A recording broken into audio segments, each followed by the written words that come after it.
Dear friends, I hope you all are well.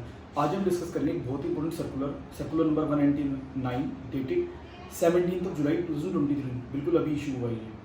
इसके अंदर clarify किया गया है ISD versus cross charge concept को। पहले ये कंसेप्ट के पहले ये मैं शेयर करता हूँ आपसे।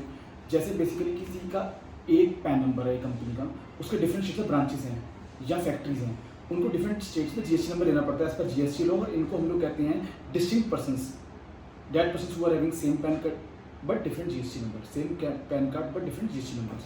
अब इसमें एक शेड्यूल 1 है जिसकी एंट्री नंबर 2 ये कहती है कि अगर डिस्ट्रिक्ट पर्सन आपस में कुछ सर्विस प्रोवाइड करते हैं, कोई एक्टिविटी करते हैं, इवन विदाउट कंसिडरेशन, तो भी वो सप्लाई मानी जाएगी।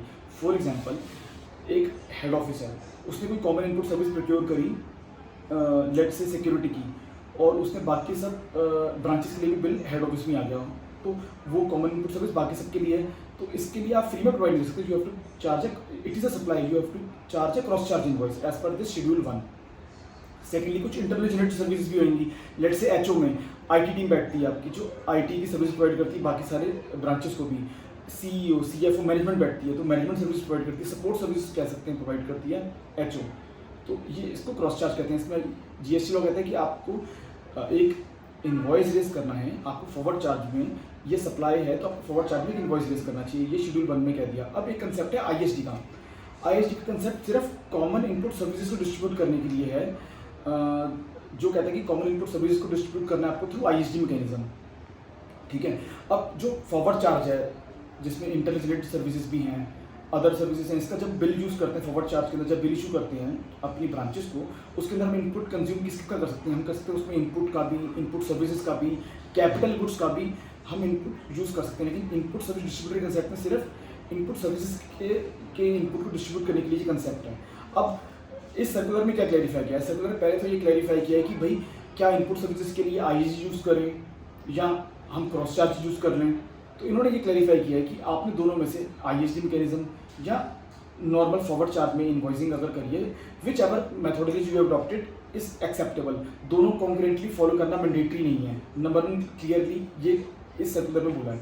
सेकंड क्लैरिटी ये करी है कि वैल्यूएशन क्या होगी। जब एचओ ने ब्रांच को बिल किया तो उसकी वैल्यूएशन ठीक क्या है।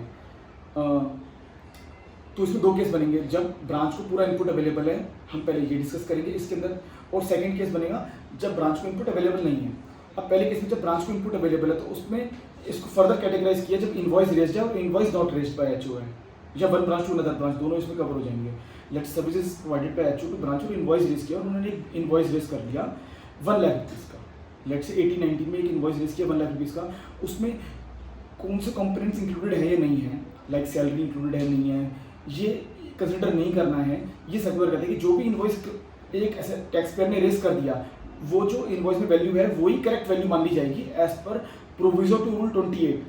रूल 28 के अकॉर्डिंग वही ओपन मार्केट वैल्यू मानी जाएगी जो उसने डिक्लेयर करी है इनवॉइस के अंदर। तो उसको क्वेश्चन नहीं कर सकते department as per this circular. Secondly, अगर मान लो कि कोई इनवॉइस रेज ही नहीं किया, एक एचओ ने ब्रांच ऑफिस को कोई इंटरनल जनरेटेड सर्विसेज के लिए या कॉमन सर्विसेज के लिए, तो क्या होगा? तो उस केस में ये इस सर्कुलर में क्लैरिफाई किया है कि तो ये मान लिया जाएगा कि उसने अपनी वैल्यू निल डिक्लेयर कर दिया है एचओ ने, कि मैंने निल वैल्यू की सर्विसेज दी है तो उसमें टैक्स पेबल है ही नहीं।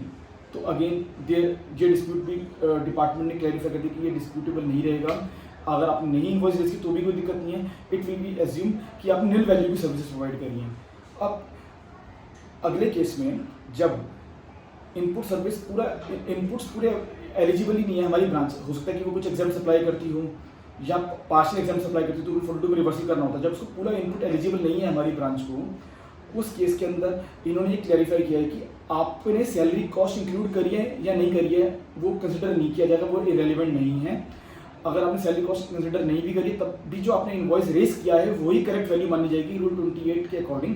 अब इसमें ये क्लैरिफाई की नहीं कि अदर कॉस्ट का क्या होगा, ये इसमें क्लियरली क्लैरिफाई नहीं किया कि जब आपने इनवॉइस रेज किया है ऐसी ब्रांच को जिसको पार्शियल इनपुट मिलता है या इनपुट नहीं मिलता है, उस केस में वैल्यू में सर्विस इंक्लूड करना इन्होंने क्लियर कर दिया कि नहीं करना। लेकिन बाकी एलिमेंट्स के बारे में डेप्रिसिएशन, फाइनेंस कॉस्ट को क्लैरिफाई इसके अंदर नहीं किया है। ये ग्रे एरिया रहेगा। और I hope I was able to convey a message. Thank you for listening patiently. Thank you.